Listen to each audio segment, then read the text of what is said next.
guys, how are you? Coach D here from Pure Motivation Fitness, and today I wanted to give you guys a little bit of information for some positive mindset. I've been doing a lot of reading and a lot of listening to some of my favorite mentors, and I've been getting a lot of good tips while I'm training, and I'm writing down some notes in between sets. And I wanted to share them with you guys today. So if you are popping in, what's up everybody? If you can just drop a thumbs up, or if you can just let me know where you're listening from, where you're hearing from. If it's from Toronto, if you're out of the city, wherever you are, just let us know if you're listening. And I want to talk about being courageous, okay? I want to talk about the pain of discipline versus the pain of regret. And as I'm going through this, what's up, brother? I want to make sure that I'm trying to reference and make some accommodations to everybody, because no matter where we are in life, no matter what time period we are in life, whether it's someone that's young, that's starting a fitness program, whether it's a new couple getting into a new relationship, perseverance, I like that one. Whether it's someone that is in my stage of career where I have 2 kids, I have a happy wife, I have a happy marriage, I have a successful business, but now I'm at the point of what happens from here to the next state, okay? And I want to remind everyone that there's pain that we go through in life, okay? There's pain that we're going to go through, whether it's in good pain or bad pain. And the one pain you want to remember, we got from Vaughn, is there's a pain of discipline. There's a pain you got to go through to get success, okay? When I first got into the personal training industry, and I left the big box chains that I was working at, and I resigned at the highest level I could have been at when I was working for Bally Total Fitness, and I became an on-site personal trainer. So I left a great position, I left status quo, I had 25 trainers beneath me, and I left the comfort of being in a corporation that you could, enjoy a good role with and coast. And I went through the pain of discipline of trying to gain new clientele, trying to build a brand by myself, driving to Mississauga, Thornhill, downtown Toronto, meeting clients, carrying a container with dumbbells and a stability ball in the rain, in the snow, assessing people for free, giving my services for free, and then seeing if they'd like to continue afterwards. That's a pain of discipline, okay? A pain of not seeing big paychecks, a pain of not knowing where your future is going to be, a pain of seeing my wife who was pregnant at the time and me thinking, how am I going to build a successful business when I just left a company that I was at the highest level because I wanted to try something different. I didn't like the way I was being treated there. So there's a pain of discipline that you will go through, and in my eyes, I believe, and I would rather suffer the pain of discipline versus the pain of regret. Okay, I could have also turned the story around, and I could have stayed at my position where I was at Bally's, which was, eons ago. It's been 15 years since running Pure Motivation Fitness. So 15 years ago, I could have not taken the route of pain of discipline. I could have taken a comfortable position, which had, my benefits, my status quo. I could have continued in that role, and who knows? I could have been slashed by the corporate chain. I could have been, slashed by someone new that's building up in the area. I may have gotten my position cut, but I would rather have the pain of discipline and the pain of putting in work than the pain of regret, okay? And the worst thing you can do, guys, watching this video right now, is turn around and say, I regret not eating healthier. I regret not speaking to a counselor to fix my marriage. I regret not asking for that raise. I regret not trying to go for that job. The worst thing you can do is have regrets, okay? And when we're looking at the pain of discipline, there's 3 things that make everyone successful, okay? And Bedros Keuilian, one of the most successful business or fitness franchisee owners, came up with the 3 R's, which are important to everyone. And they're resourcefulness, relentless, and being resilient, okay? You need to remember that whatever position you are right now, whether it's a fitness goal you have, whether you're trying to build a family, whether you're trying to create a position for yourself there's unknowns, you need to be resourceful, okay? There's 100,000 things on YouTube, there's free things online. If you feel you cannot get fit, or if you feel you do not know what to do to get fit, that's a lie you're telling yourself, okay? You need to be resourceful. You need to be relentless. You need to continuously tell yourself, I can do this. I had no clue how I was going to start my business. All I knew is I was resourceful. I contacted all my clients that I had when I was in the corporate world. I asked them for referrals. I asked them to give free training sessions to friends and family, and I built referrals. I was relentless. I would keep on working. I would keep on driving, seeing people. It didn't really matter what result I had, but I said to myself, I'm going to be relentless. And I was resilient. I promised myself that no matter what I would do, I would keep on trying to improve, okay? Picture this for a scenario. Why is it that the same experience can happen to two different people, yet two different people become successful in two different ways in their life, okay? You have, parents and children in dysfunctional marriages, okay? You can have one kid that comes from a family, husband and wife, respectable jobs, good careers, good household income, and then all of a sudden, that child, when they become older, does not become successful. And then you can look at another scenario, and you hear thousands of these, and half of the millionaires, billionaires on this planet come from dysfunctional families, dysfunctional marriages, dysfunctional abused childhoods. And what happens? Why do those people become successful, yet the other people stumble? Okay? So it has to do with your mental capacity. You have to want to improve. You have to want to improve in life and become better. Not just financially, not just spiritually, not emotionally, but you have to want to improve. You have to create a standard in life. And I told myself a long time ago when I started bodybuilding and I got into a drug-free bodybuilding program, and half of my buddies would laugh at me and said, you're never going to be able to do it. And I remember one friend specifically, I'm not going to mention his name, but if he's watching, he'll remember. He told me you can never compete, you're never going to win.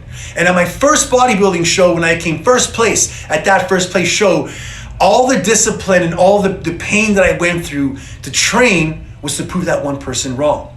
Right? You need to create a standard for yourself. And you need to remember, is it a should or is it a want? People say they should be successful, they should be healthy, they should be at a good weight, they shouldn't be overweight, they shouldn't eat junk food. Or is it a want? Do I want to become healthy? Do I want to become physically fit?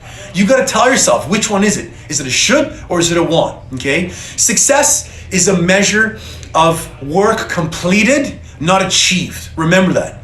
Success is a measure of work completed, not achieved. Picture yourself when you graduate, okay? You spend 4 years in high school, 4 years in college, whatever is university. You go through all that discipline, that pain of discipline, and when you're done, you get this certificate. Well, it's not the certificate that proves to you that you've graduated, right? It's not that new physique that you stand on stage and you flex, or you step on scale, you're like, oh my God, I lost the weight. It's the discipline of work you put in to get to that state, which actually counts. So whether you're into fitness, whether you're a student, whether you're starting a new business, look at businesses, okay? The first 5 years of a business, I think it's like stats are like 80% will not survive. At the 10-year rate of an average business, 4% should be remaining at the end of it. So that means basically you're an entrepreneur, you open a business, and stats say that in 10 years, only 4% of you will be alive running your business, right? So it's a success is a measure of the work you put in. Now, what matters most, and I wrote some notes here, what matters most in life and what matters most to people, and I'm telling you this because I see this every day from a physical standpoint of being a coach, it's a state of mind you're in, okay?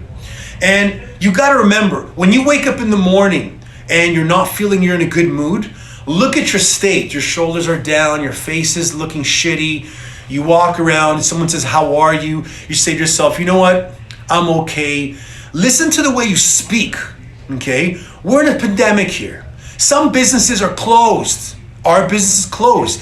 Some people have lost their business. Some people are in the hospital. Some people are alone and they're seniors and they're in retirement centers and their family can't see them. But it's a state you have, and that state can be changed like this.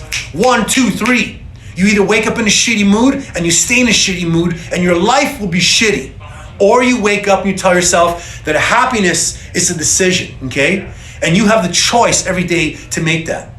80% is psychology and 20% is instincts. So you want to look at success. 80% of the skill that you need is in your mindset.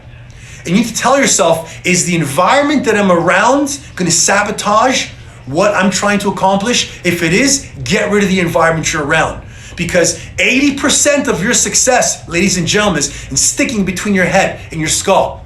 It doesn't matter who your coach is, doesn't matter what your diet is, doesn't matter where you came from, it doesn't matter what your family's like, because a lot of people will come and say, you know what, I had a poor childhood. So did I. Big shit.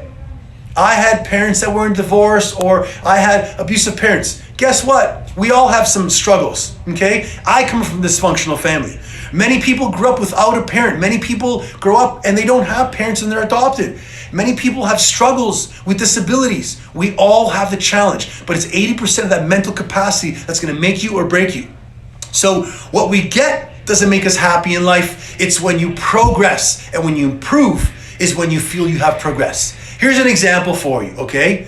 You start a fitness program and someone says, I'm gonna get you a coach, or I'm gonna give you a program. You get the coach, you get the program, you're not really happy. But what makes you happy are those small little steps you get every single week when you're getting closer to your goal.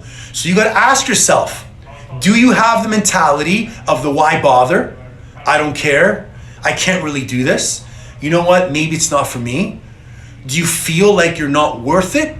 Do you program yourself to say, I don't really bother? Are you controlling that 80% in your mind to be negative? If so, it's all on you, man, and no one else can help you. Because I see hundreds, thousands of people. When I opened the studio in 2006 when I left my first personal training company and I started Pure Motivation Fitness, I had over 10,000 hours of hands-on personal training. So it's probably tripled till now. And it's the same thing. You meet people and it's the mentality of can they versus will they. So 3 things I want to leave you guys here with, okay? One is tell yourself what's the worst case scenario, okay? Name your fear. So you're watching this video right now, you're gonna leave and say, you know what? I'm pumped up, I'm ready to go. Tell yourself, what's the worst case scenario? I'm gonna wake up earlier, I'm gonna do some AM cardio, I'm gonna cut out my junk food, I'm gonna try to understand my fears, okay? There's an acronym called FUCK. I know it's a bad word, F-U-C-K. And it stands for face it, understand it, confront it, and know it, okay? You need to know what the hell you're afraid of. So if you cannot get a specific goal, ask yourself, what is the fear I'm looking at, okay? I had been training with trainers for over 10, 15 years. I've competed for so many years. And even when I was competing, I hired a coach and I had a mentor, okay? Ronaldo Gary's watching right now. I reached out to Ronaldo and he assisted me with my program as well. Why? Because I realized that I couldn't get to the next level without getting some help. So you gotta tell yourself, what's the worst case scenario? You're gonna invest in some coaching and get some results. You're gonna invest in a marriage counselor to fix your marriage, okay? Second, tell yourself, what's the benefit, okay? Be able to confront it.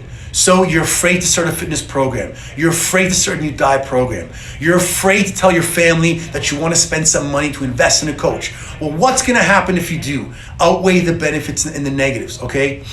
And lastly, take bloody action, okay? One of my coaches, Vince Del Monte, tells me success needs action, okay? Success breeds action. You need to take action in what you're doing. So stop thinking about what you want to accomplish and do something about it. Stop telling yourself you're not happy that your gym is locked down, your business is locked down, and do something about it. Stop telling yourself you don't like your body, you don't like the way you look, you don't like the way you sound, you don't like the car you drive. Do something about it. Take action. Remember, being courageous doesn't mean you're not afraid, okay? I wake up every day being afraid sometimes of not knowing what the hell the next few weeks are gonna happen with my business, with my staff, with my family, because of what's going on. But I'm courageous and I'm telling myself that I'm not gonna give up, okay? Your biggest enemy is yourself. Remember that. Your biggest enemy is yourself. So if what I said to you has resonated, put a comment in the box below. Share this message with somebody else. And remember, attitude is everything. You cannot change your lifestyle until you change what's inside your head. And all this this message that I'm coming to you right now came from me training right now, and in between my workout, I'm thinking of all the negative people who've called this week and have told me all their stories of why they can't do something. Okay? It's all between your head. Being successful does not mean that you're not courageous. Being courageous does not mean you're not afraid, damn it. And what's the worst thing that can happen? You try something, you fail, you learn. Got it? That's it, that's all. Hope you guys enjoy this message. Remember, attitude is everything. Happiness is a decision. If you need help in making that first step into fitness, send me a DM today. Tell me I'm ready. If you're ready and interested to start a fitness program, we will guide you both online through Zoom. We will guide you through nutrition programs. We'll guide you through accountability programs. And most importantly, we will be here to listen to you when you need us. Take care, guys. Have an amazing day. Peace.